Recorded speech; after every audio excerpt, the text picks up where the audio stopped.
Download the BCSN Plus app today. St. John's alum Joseph Taylor, now a relay runner at Duke, helped the Blue Devils secure their first ever ACC track and field championship with a stellar performance in the third leg of the 4x400-meter relay, a race that shattered the school record. I caught up with Joseph as he prepares for the upcoming NCAA East Regionals and learned that his experience as a Titan came in handy ahead of the big moment. From just the deep playoff runs I've had in basketball, and then obviously the state championship I got in track. I've had a lot of experience in important meets or important games. So just like being level-minded and just being focused, it's not something new. So being in this position where I had to score a lot of points, it wasn't that big of a moment. I try not to think about it too much, but of course, like I'm aware that what I did was special, and I did it like after the 400, some of our teams were cheering. Like I was trying not to acknowledge and not staying focused. And after the 200, they were cheering. Like I started engaging with this. So like as the meet going on, I started to like get a little loose and have a lot of fun. But I know what I did was big, and I'm happy about it. But I don't want to get too caught up in it and be complacent. I like to do a lot of mental reps. So the nights before, just like the week in general.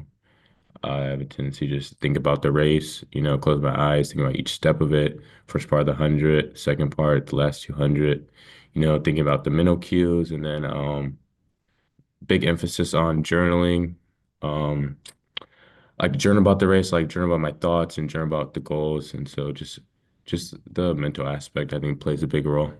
My mind just gets to racing. So like when that happens, I try to like stay off social media and stuff, just like pick up a book.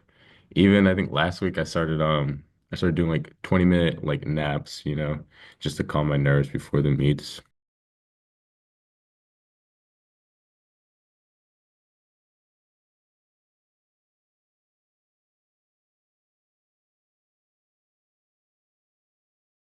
Download the BCSN Plus app today. Visit bcsnnation.com for details. The season is winding down across the pond in the Italian Football League. For the final week of the regular season, Ferrara and Abisola will go to battle. Justin Feldkamp and the guys are standing by to get you ready for this week's game. Yes, it's the final week of the regular season. The road to Toledo continues. The postseason not here quite just yet. The last week of the regular season, and we have what we think is a good one. Ferrara and Abisola. And for Ferrara, Nick, their coach, John Shannon, one-time UT assistant coach back in the day with Coach Tom Amstutz.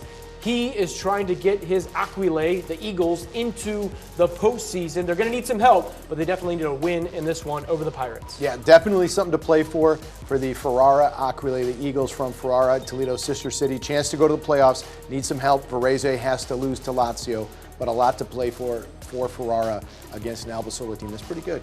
Yeah, the Pirates of Albasola, they have some deficiencies in the sense of their quarterback and roster alignment at any point, Nick, as you enter the final week of the regular season. Kind of a good reason to go out on top, even if you're not postseason bound, but you want to find a way to have a good taste in your mouth as you exit the season, right? Yeah, and it's clearly something they want to be back next year in the first division. They want to be a part of things. Jack? Yeah, if you're the Pirates, you have a chance to play spoiler here. Yeah. Obviously, the Aquile, they need some help, like Nick said, but they know where they want to go. So you can't discount the Pirates. They're going to come out ready to play and, potentially play spoiler. All right, so let's take a look at the standings as we enter the final week of the regular season.